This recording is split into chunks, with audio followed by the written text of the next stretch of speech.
میں گھر سے برقع اوڑھ کر آفس جاتی تھی، پھر وہاں جا کر اتار دیتی۔ پہلے دن مجھے بہت زیادہ اجنبیت سی محسوس ہوئی تھی۔ پہلی بار بنا دوپٹے کے میں نے وہ پینٹ شرٹ پہن رکھی تھی۔ آج جب باس آفس میں آئے تو سرسری سی نظر مجھ پر ڈالی، آگے بڑھنے لگے لیکن ایک دم سے ہی ان کے پاؤں رکے۔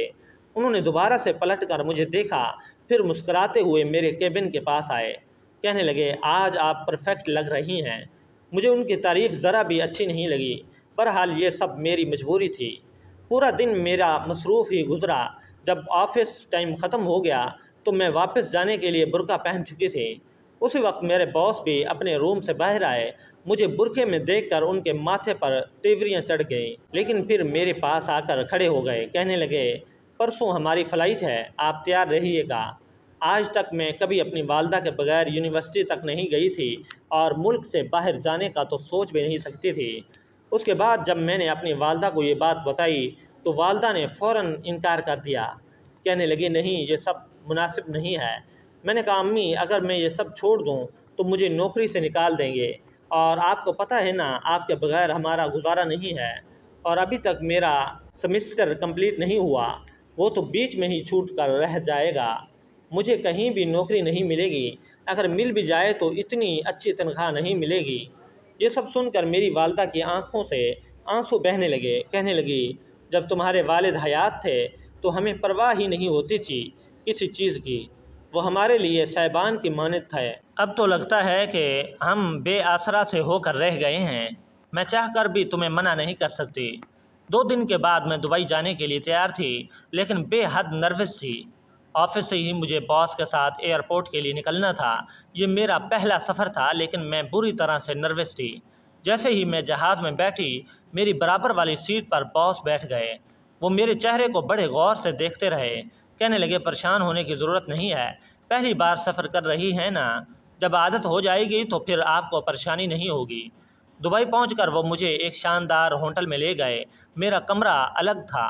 وہ کہنے لگے، آپ آرام کریں، کل شام تک تیار رہیے گا، ہمیں میٹنگ پر جانا ہے۔ میں اپنے کمرے میں آ گئی، لیکن بے حد پریشان تھی۔ اپنی والدہ کو اپنی خیریت کی خبر دی، پھر سونے کے لیے لیٹ گئی۔ اگلے روز میرے کمرے میں دستک ہوئی۔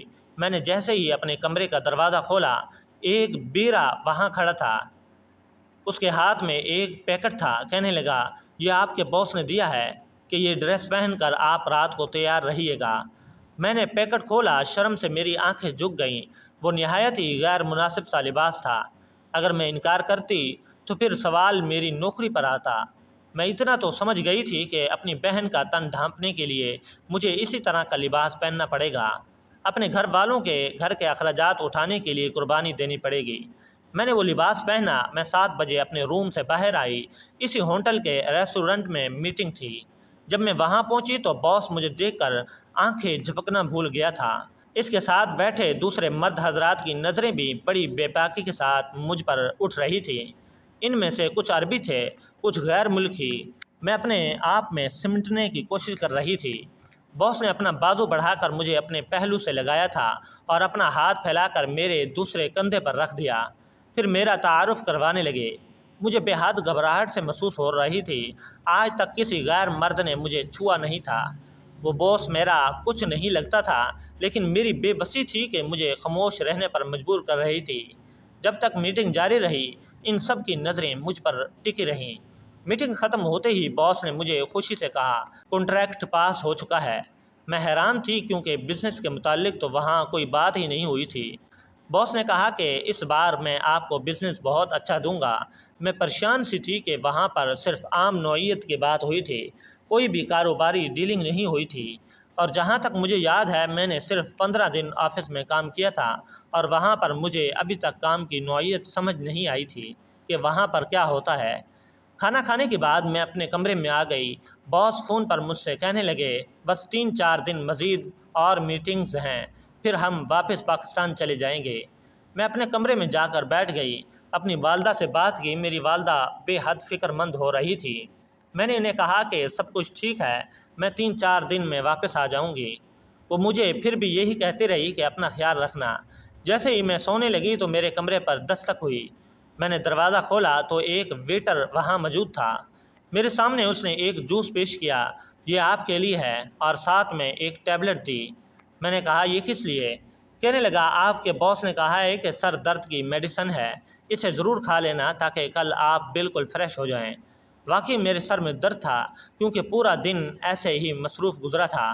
میں نے وہ میڈیسن جوس کے ساتھ کھا لی اور پھر سو گئی۔ اس رات مجھے بڑی گہری نیند آئی۔ مجھے بالکل ہوش نہ تھا۔ جب صبح میں اٹھی اپنے آپ مجھے تھکا ہوا لگ رہا تھا۔ میرا سر بھاری ہو رہا تھا۔ جتنے دن میں ہوٹل میں رہی ہر رات میری یہی حالت تھی۔ ان 3 دنوں میں مجھے یہ لگا جیسے میرے وجود سے آدھی جان کسی نے نکال لی ہو۔ میں بے حد کمزور محسوس ہو رہی تھی۔ نہ جانے میرے دماغ کو کیا ہو گیا تھا۔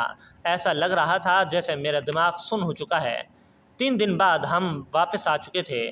باس نے کہا کہ آپ 1-2 دن کی چھٹی کر لو۔ مجھے بھی یہی ٹھیک لگا، لیکن جب 2 دن کے آرام کے بعد میں تیسرے دن آفس گئی تو باس نے مجھے ایک چیک دیا جس پر درج رقم دیکھ کر میرے ہوش و حواس اڑ گئے۔ وہ پورے 5 لاکھ کا چیک تھا۔ کہنے لگا تمہارا بونس ہے۔ مجھے حیرت ہو رہی تھی کہ میں نے کیا کیا تھا۔ کچھ بھی تو نہیں۔ میں نے کہا کہ میں آپ کے کام کو، آپ کے کاروبار کو ابھی تک سمجھ نہیں پائی، لیکن آپ کون سا کام کرتے ہیں یا پھر کوئی پروڈکٹس بناتے ہیں؟ میں نے تو وہاں آپ کو کسی سے کوئی ڈیل کرتے ہوئے نہیں دیکھا تھا، نہ ہی کانٹریکٹ پیپر سائن ہوئے۔ پھر میری بات سن کر وہ ہنسنے لگے، کہنے لگے آج کل آن لائن کا زمانہ ہے میڈم، سب کچھ وہیں ہوتا ہے، ہمارے ڈیلز ایسے ہی چلتی ہیں، یہ سب آپ کا مسئلہ نہیں، بس آپ آم کھائیں گٹھلیاں مت گنیں۔ میری والدہ نے جب 5 لاکھ کا چیک دیکھا تو خوش ہو گئی، کہنے لگی یہ چیک تو میں یوں ہی رکھ لوں گی، تمہارا جہیز بنانے میں کام آئے گا۔ لیکن اس کے بعد تو جیسے یہ سلسلہ ہی جاری سا ہو گیا۔ ابھی 1 ہفتہ بھی نہیں گزرا تھا کہ باس کہنے لگا کہ مس رباب آپ میرے ساتھ ایک بار بینکاک جائیں گی، وہاں 3 دن کا اسٹے ہے۔ اب تو یہ ہر ہفتے کا معمول تھا۔ کبھی مجھے ملیشیا لے جاتے، کبھی UK، کبھی فرانس، لیکن نہ جانے کیوں سب سے میں ان کے ساتھ جانے لگی تھی۔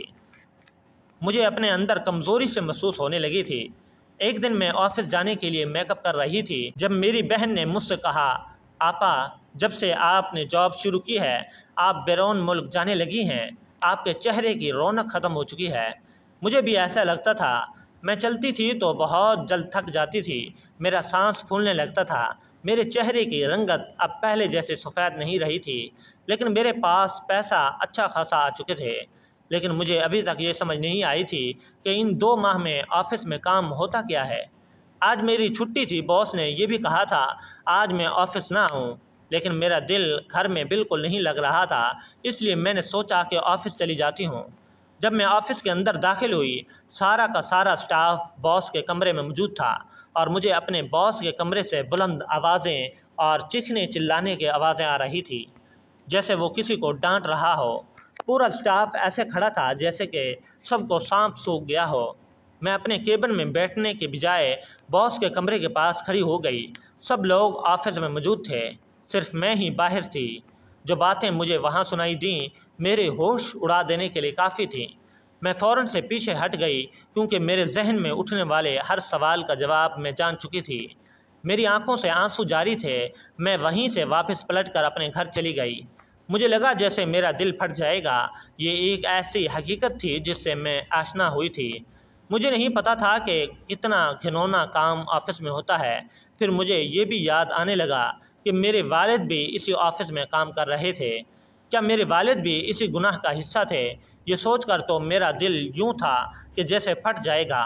آنسو تواتر بہہ رہے تھے، ایک لمحے کے لیے بھی نہیں رک رہے تھے۔